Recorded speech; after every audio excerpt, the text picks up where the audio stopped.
5 buwan na minanmanan ng pulisya ang dalawang hinihinalang high-value individual o HVI bago sila maaresto at masamsaman ng tinatayang 1.9 million pesos na halaga ng hinihinalang shabu at 3 baril sa ikinisang search warrant operation sa Barangay Lanting, Roxas, Isabela. Sa panayam ng Bombo Radyo Kawayan kay Police Major Christian R.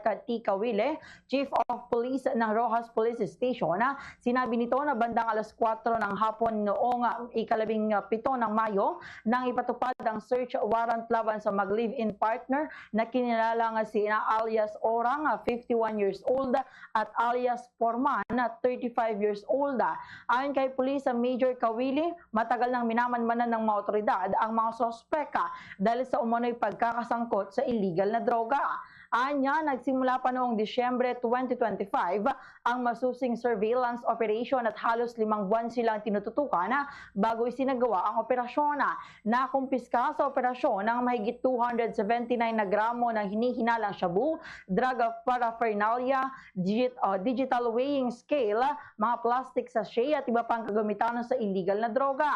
Nasamsam din ang 3 baril kabilang na ang isang revolver, Glock 17 caliber 9mm, pistol at Colt MK-D4 caliber 45, pistol kasama ang iba't ibang magazine, live ammunition at cartridge.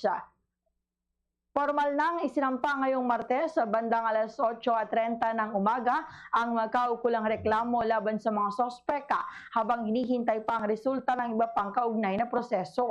Samantala, sinabi naman ni Police Major Kawili na tuloy-tuloy rin ang kanilang kampanya kontra illegal na droga sa pamamagitan ng mga symposium at iba't ibang information drive sa mga komunidad.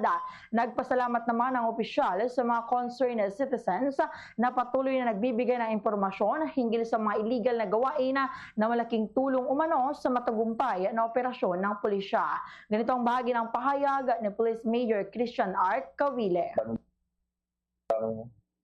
4 p.m. na i-implement na po namin itong search warrant po dito sa Barangay Lanting, Roxas, Isabela. Live-in partner po itong dalawa and dito po sa kanilang PIDEA and sa amin sa PNP is considered as high value individual po sila.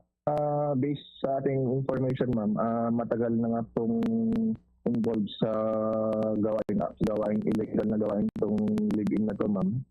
So ang ginawa namin dito, ma'am, nung last year pa namin to nag-surveillance, so 5 months in the making.